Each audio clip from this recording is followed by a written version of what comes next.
तुम्हें कितनी बार बताया है, मेरे तैयार होने से पहले मेरा नाश्ता तैयार हो जाना चाहिए। शादी के 25 सालों बाद भी मुझे क्यों बार बार एक ही बात बतानी पड़ती है? लता, तुम्हें क्या है?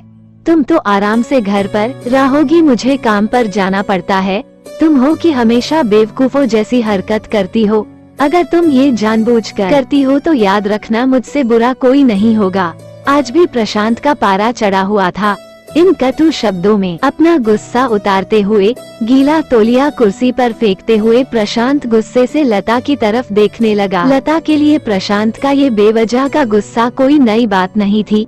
वो महीने में 3-4 बार ऐसे ही लता पर बरस पड़ता था। पहले पहले लता उसका विरोध किया करती थी, लेकिन जब कई सालों तक प्रशांत में कोई बदलाव नहीं दिखा तो लता ने खुद को ही बदल दिया।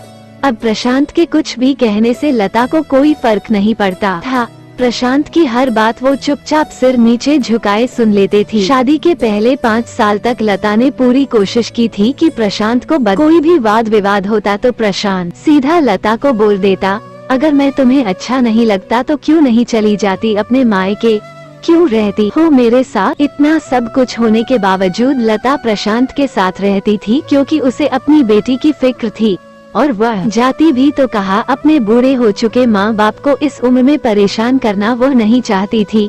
समाज और लोग क्या कहेंगे, ये भी तो उसे देखना था। वो इतनी पढ़ी लिखी भी तो नहीं थी कि खुद जाकर कोई नौकरी कर सके और अपना और अपनी बेटी का पालन पोषण कर सके।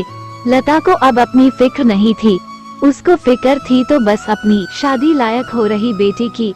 लता नहीं चाहती थी कि पति पत्नी के झगड़े की वजह से काव्या डिस्टर्ब हो। काव्या की पढ़ाई पूरी हो चुकी थी, उसके लिए अब शादी के रिश्ते आने लगे थे। कई रिश्तों को काव्या ठुकरा चुकी थी। 2-3 महीने बाद एक अच्छा रिश्ता आया। रिश्तेदारों और पहचान के लोगों ने भी लड़के के बहुत गुणगान किए। प्रशांत एक शाम अपनी बेटी के पास बैठकर उसे बताने लगा, काव्या बहुत अच्छा लड़का है, पढ़ा लिखा है, बड़ा घर है, बहुत अच्छी नौकरी है। ऐसे रिश्ते बार बार नहीं आते बेटा, इस बार मना मत करना। काव्या अपने पिता से ज्यादा बात नहीं करती थी, शायद डरती थी या शायद नफरत करती थी, लेकिन आज वो अपनी पूरी हिम्मत इकट्ठा कर बोली, मुझे अभी शादी नहीं करना है पापा, मैं नौकरी करना चाहती हूँ, खुद अपने पैरों पर खड़ी होना चाहती हूँ। हाँ तो उसमें क्या बड़ी बात है, मैंने लड़के से बात की है, वो तुम्हें किसी बात के लिए नहीं रोकेगा। तुम शादी के बाद भी नौकरी कर सकती हो, वो तुम्हें नौकरी के लिए परमिशन दे देगा। प्रशांत बोला, मेरा नौकरी करना या ना करना उसकी परमिशन पर क्यों डिपेंड रहेगा पापा? काव्या ने पूछा। मैं कह रहा हूँ ना, तुम्हें किसी भी चीज की कमी नहीं होगी वहाँ। ऐसे रिश्ते बार बार नहीं आते, इसे ठुकरा मत, बहुत खुश रहोगी तुम वहाँ। प्रशांत बोला, पापा क्या मैं उतनी ही खुश रहूंगी जितनी मम्मी इस घर में खुश है? काव्या ने तंज कसते हुए कहा, आज तुम्हारी जबान कुछ ज्यादा नहीं चल रही। प्रशांत गुस्से से आंखें बड़ी करते हुए बोला, पापा मुझे शादी ही नहीं करनी है, क्योंकि शादी के बाद अगर वो लड़का आपके जैसा निकला तो मैं क्या करूंगी? मुझे आपके जैसा जीवन साथी नहीं चाहिए जो बिना बात के मुझ पर हमेशा चिल्लाए।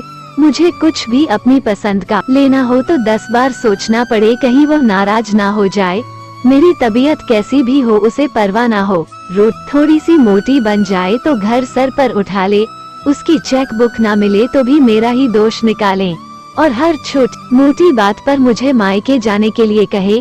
काव्या ने अपना दिल खाली करते हुए पापा से सब कह दिया। प्रशांत का गुस्सा 7वें आसमान पर था, लेकिन उसके मुंह से एक भी शब्द नहीं फूट रहा था। वो काव्या की बातें सुन रहा था। काव्या उतना ही बोलकर चुप नहीं हुई। आज पहली बार वो अपने पापा के सामने इतना कुछ बोल रही थी। पापा, आपने माँ के साथ हमेशा गलत व्यवहार किया है।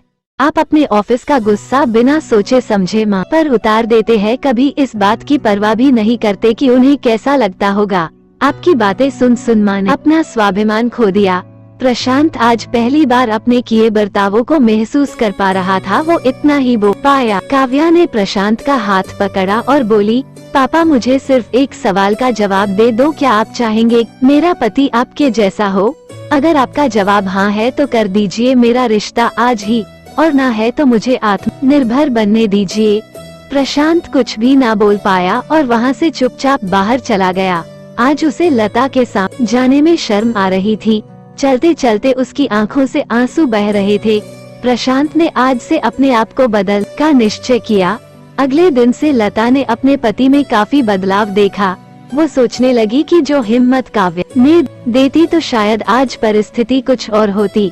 अब काव्या पढ़ ले एक अच्छा रिश्ता आया और उसकी विदाई पर प्रशांत बोला, बेटा तू हमेशा खुश रहेगी क्योंकि पति तेरे बाप जैसा नहीं है।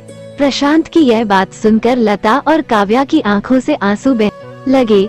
दोस्तों, हमारे समाज में औरतों को भले ही देवी का दर्जा दिया जाता है, लेकिन वो स्वतंत्रता नहीं जाती जो उन्हें देनी चाहिए।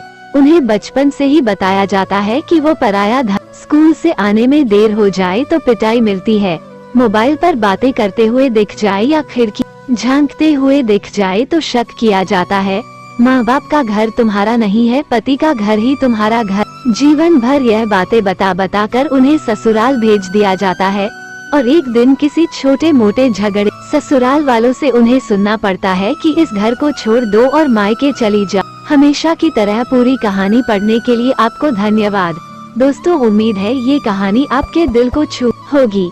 ऐसे ही सीधे दिन तक उतरने वाली कहानियाँ पढ़ने के लिए आप हमारे चैनलों को सब्सक्राइब